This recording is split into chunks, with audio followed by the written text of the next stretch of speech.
অনেক সময় আমরা ফোন বা ক্যামেরার সাহায্যে এই ধরনের ছবি তুলে রাখি, কিন্তু পরবর্তীতে যখন আমরা ছবি এডিট করি বা ছবিটা দেখতে যাই, সেই সময় মনে হয় যে ছবিটা যদি এইরকম হতো তাহলে কতই না ভালো লাগতো দেখতে। তো এটারই সহজ সমাধান নিয়ে আসলাম আপনাদের মাঝে। ভিডিওটি যদি ফেসবুক পেজ থেকে দেখে থাকেন অবশ্যই পেজকে ফলো করবেন, এবং ইউটিউব চ্যানেল থেকে দেখে থাকলে অবশ্যই চ্যানেলকে সাবস্ক্রাইব করবেন এবং পাশের নোটিফিকেশনটাকে অল করে দেবেন, যাতে পরবর্তীতে এই ধরনের ভিডিও আর মিস না হয়।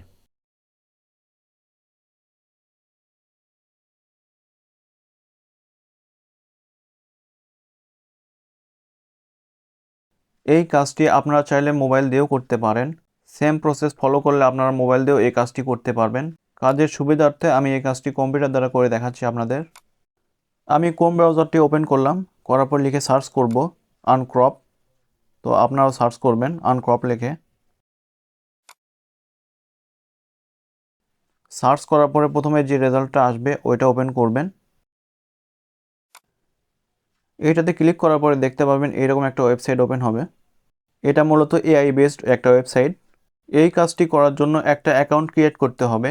আমি এটার জন্য টেম্প মেল ইউজ করব। আপনারা চাইলে ফেসবুক অ্যাকাউন্ট বা গুগল অ্যাকাউন্ট ইউজ করতে পারেন। যদি টেম্প মেল দ্বারা এই অ্যাকাউন্টটি ক্রিয়েট করতে চান তাহলে এই প্রসেসটা ফলো করুন। গুগলে টেম্প মেল লিখে সার্চ করার পরে প্রথমে যে ওয়েবসাইটটা আসবে সেটা ওপেন করবেন। দেন একটু অপেক্ষা করার পরে এখানে একটা ইমেল শো করবে, সেটাকে জাস্ট কপি করবেন। একটু ওয়েট করতে হবে। তো আমি এই ইমেলটাকে কপি করে নিলাম। নেওয়ার পরে আগের ট্যাবে ফিরে যাব। এখানে দেখতে পাচ্ছেন সাইন ইন এবং সাইন আপ লেখা আছে।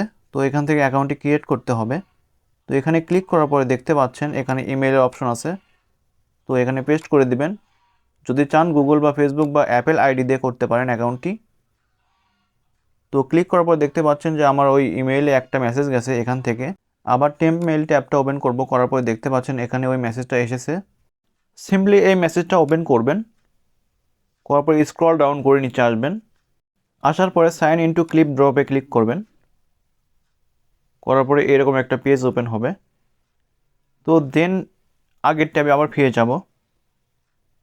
অ্যাকাউন্ট ক্রিয়েট করা কমপ্লিট। এবার এখানে একটা ক্লিক করবেন।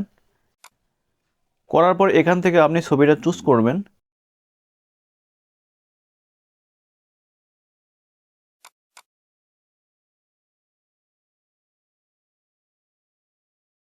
আপনি চাইলে এই ব্লু বারটাকে ড্র্যাগ করে ছবিটাকে এক্সটেন্ড করতে পারবেন,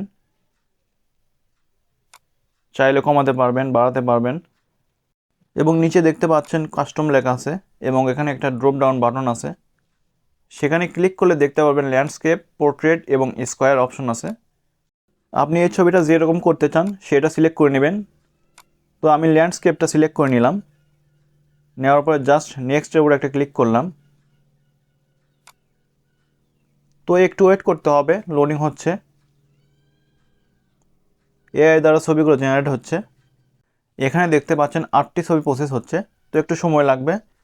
আপনি যদি এই ওয়েবসাইটে সাবস্ক্রাইব করেন টাকা খরচ করে, তাহলে আপনার এই সময়টা দিতে হবে না, দ্রুত হয়ে যাবে কাজটি। প্রসেসিং কমপ্লিট হওয়ার পরে দেখতে পাচ্ছেন যে আমার সামনে 4টি ছবি এসেছে। তো এখান থেকে আপনার যেটা পছন্দ আপনি সেটা সিলেক্ট করতে পারবেন। তো আমি একের পর এক সিলেক্ট করে দেখাচ্ছি আপনাদের। তো এগুলো যদি পছন্দ না হয় তাহলে দেখেন রাইট সাইডে একটা প্লাস চিহ্ন আছে। তো এখানে একটা ক্লিক করবেন। করার পরে আরও 4টি ছবি প্রসেস হবে, একটু ওয়েট করতে হবে। এই চ্যানেলের যদি আপনি নতুন দর্শক হয়ে থাকেন অবশ্যই চ্যানেলকে সাবস্ক্রাইব করবেন অথবা ফলো করবেন। ছবিগুলো প্রসেসিং কমপ্লিট হচ্ছে, দেখেন 4টায় হয়ে গেছে। আপনি চাইলে এভাবে আপনার পছন্দের ছবিটা সিলেক্ট করতে পারেন। এগুলো ছবি যদি পছন্দ না হয় তাহলে আপনি রাইট সাইডের প্লাস চিহ্নতে ক্লিক করে আবার ছবি এআই দ্বারা জেনারেট করতে পারবেন। এই ছবিটা সেভ করার জন্য জাস্ট ডাউনলোড বাটনে একটা ক্লিক করবেন উপরে রাইট সাইডে, তাহলে ছবিটা সেভ হয়ে যাবে।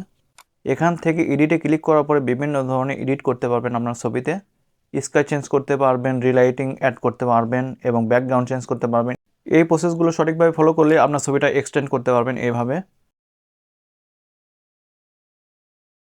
তো আশা করছি ভিডিওটা আপনাদের ভালো লেগেছে। যদি ভালো লাগে অবশ্যই একটা লাইক করবেন, সাথে কমেন্ট করে জানাবেন কেমন লেগেছে এবং শেয়ার করবেন।